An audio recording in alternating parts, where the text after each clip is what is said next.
definitely get it on for you tonight. Let's do Sublime. Feel like you're in.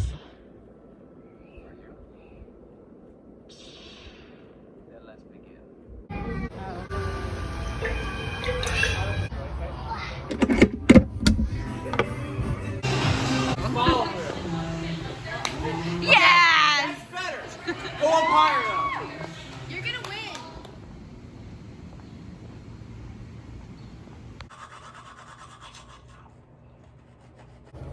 Hey, welcome back. Think of what I did reading wise. I read 3 volumes of Blue Exorcist, 1, 2, and 3, the first 3.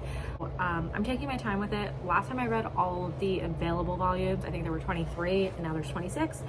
And I read them in very quick succession. I really like Blue Exorcist. I watched the anime for the first time in I think 2018, and I was reading the manga like as it was updating, which is just kind of too much of a commitment, and at this point like I'm way too far behind, and I really like it. Like I think it's fun and cute. So I read the first 3. In the 3rd volume, that's the one where Rin goes to they have the amusement park field trip, and Rin gets his sword stolen. So it's the introduction of my favorite character, Mama Bear, Shura Kuragakure. Am I saying that correctly? I don't remember. But she's honestly, after Rin and Yukio, she's the one. She's the #1 girly. I have been reading those. I just want to take my time with those because I think like the experience of taking my time with and manga will actually make it like way more satisfying. I started my Harry Potter reread. I can't stop looking at it. Yeah, so I've only read the first chapter in Sorcerer's Stone. Obviously, I've read Harry Potter. Harry Potter was like the first book series that I ever became like very obsessed with, which was quickly replaced by the Chronicles of Narnia. I was so heartbroken in 5th grade that I didn't get a Hogwarts letter that I was like, okay, you need some distance. Like I had been reading them, like all the books, like once a year. 7th book came out before 5th grade, before I was in 5th grade, so that was 2007. And like I read it twice that summer. Did in 5th grade, and for most of 6th grade was I read only like a tiny little chunk of Harry Potter, like every time there was a date information given. And I successfully did that with the first book. So 2007, 2008 was the last time I read a Harry Potter book. I read the first chapter. It's so easy to read. It's so like whimsical. I'm so excited to be doing this with my friend. So me and my friend are buddy reading Harry Potter, which is the thing that we bonded over in 6th grade too. Fortunately, it is a book for children, and I read the first chapter in a half hour, and we have until July 31st to read like the first 5 chapters. I didn't know like how fast she wanted to do it because she just started a new job, and she was like sick for a little bit, like when we were planning on doing it. So but like honestly, I want to read some more tonight, but I'm gonna pace myself with this too. I'm about 60% of the way through Catherine House, and I am still really enjoying it. I only have about 120 pages left, so I'll probably finish it sometime this week. Just depending on like my workload at work, like I actually might finish it tomorrow. I think I'm gonna bring University Thugs to the gym with me and do 45 minutes on the treadmill with it. Like that'll just be to get my steps in, because like even no matter like how many walks I take during the day, like I'm not gonna get my steps in. So maybe I'll bring that to the gym with me and just like read it at the gym, and then I'll listen to 3 Felonies a day, like while I try to do weights. It gets so crowded. The other thing is I did finish watching the Kenobi show, the Obi-Wan Kenobi show, which I think at some point was called Kenobi, so I keep calling it that. I just absolutely freaking adored it. One thing I've been thinking about, and just because like I've been watching BookTube for I guess since like 2017, and one of the things that like annoys me, sorry about this is like weirdly judgmental, one of the things that annoys me about the way that BookTube talks about books isn't like necessarily the fault of booktubers. Like I don't think, it just annoys me personally, is that like everybody talks so much about like what books are about, as if like books obviously books are about something, so as if books are like have to be about like a political statement, and this is about Star Wars. This is insane, but it's actually about Star Wars. As if like you don't like just have beliefs and opinions that are naturally going to be like distilled in your work. So I'm reading Catherine House right now. I really like it. And I think part of the reason I really like it, and it reminds me a lot of Sourdough and Nothing to See Here. And well, these three books, okay, this is still about Star Wars, I promise. Nothing to See Here, Sourdough, and Catherine House have like a lot in common. I think that part of what they have in common is like a main character, like legitimately a main character who is also the narrator, whose goals in life don't seem particularly passionate, which is funny because I also really do like a very passionate main character. I don't know that I like it as much in books as I do in like TV show and movies. Like, anyway, that's not the point. Besides this like superficial like main character who I really like, even though she doesn't have like, I would not say that Inez or Lillian or Lois, those are the names of these characters, don't have like personality, but they aren't driven in a way that like you see as like a character trait in like main characters in books. I would say the most driven out of all of them is Lois, who is the protagonist in Sourdough, because she like likes working in tech and she is like genuinely like kind of obsessive about the sourdough and about like making like the tech work. But like the tech company that Lois works at in Sourdough, like they make robot hands and so she's in having relate like the sense that I can't remember how to say, where you like know like where you are in relation to your own body, which is the hardest sense to like program into a robot. I just think Sourdough is a really inventive book and I'm really glad I read it.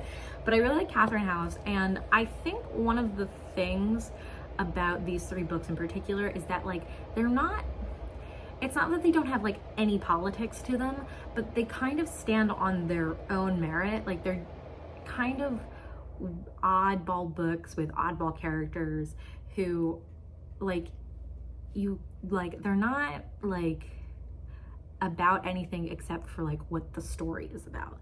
Like they're not about conversations, you know, or like little tiny culture war books. They're just like mostly like, I would say that Nothing to See Here is like about, if it's about anything, it's about compassion. And if Sourdough is about anything, it's about like the tension between like hubris and like the like need for progress.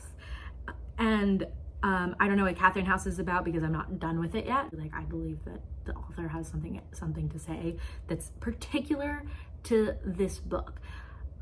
Differently than like when you're reading Ninth House, which I liked. Like I liked Ninth House. I thought it was a really good murder mystery book, but it's its weakest moments were when it was like about like trauma, because you don't need Ninth House to be about trauma. Like Ninth House is a fun, kind of spooky, like fantasy murder mystery novel. And I think it would have been a lot stronger if it was just that. And it would have been easier to like even delve into Alex's like trauma if it like didn't try to be so hard to be about that. And I think that's a really fine line to walk. And I'm finding that when books don't try to do so much and instead are just like about like the one thing and are about the vehicle and are like about being a vehicle for that story, they're way more successful. And I feel like a lot of books, especially a lot of books that just aren't very good, try to be about so much and they try to be so important instead of just trying to be like the best version of the story that needs to be this way. But it's related to Star Wars because I've not liked very much of new Star Wars, which is insane because I'm a new Star Wars fan. I found Star Wars always so inaccessible to me when I was a kid. I think it's the opening crawl. I'm gonna be completely honest with you.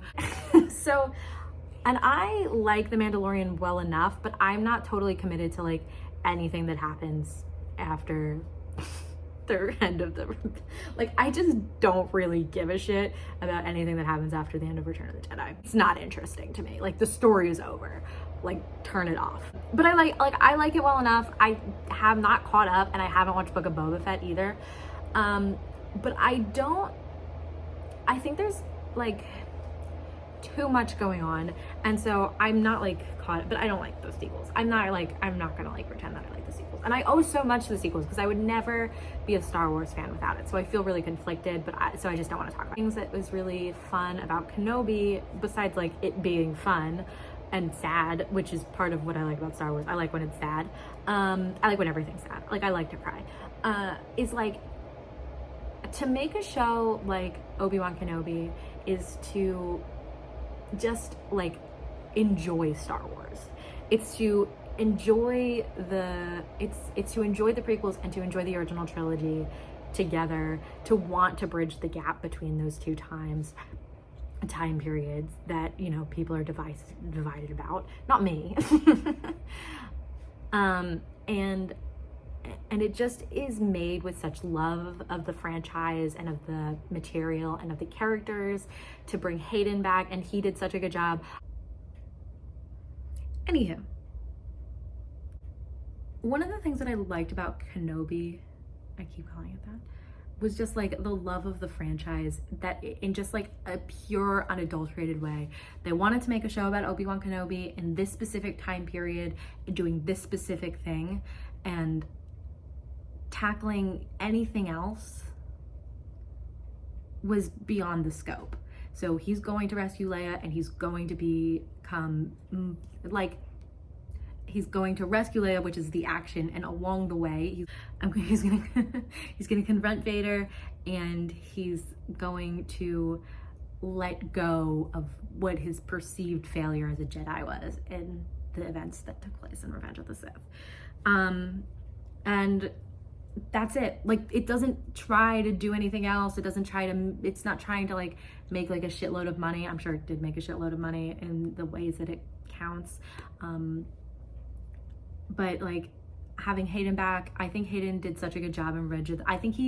I sound crazy to myself because I feel like he was put on this earth to play Anakin Skywalker. I don't think his performance as Anakin is ever bad, honestly. I think he always has done a good job as Anakin, and I think he did such a fucking incredible job in the short time that he did play Vader in Kenobi.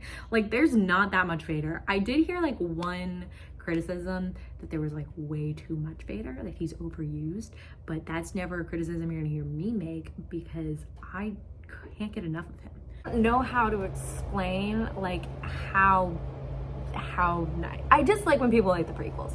Like, there's something to be said about people who like the prequels and makes in Star Wars, and they like are making stuff with like love for the prequels and love for the characters, and they want to bridge the gap between like these two time periods, and they do it with love. Like, I watched, by the way, the first episode of The Bad Batch, maybe the first 2 episodes of The Bad Batch, and I really like it.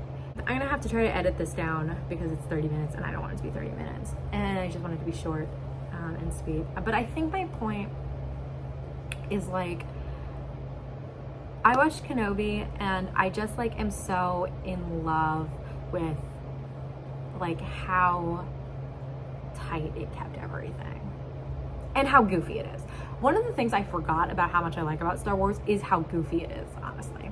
So anyway, good night. I hope you have a good week, and I will see you on Monday, I guess.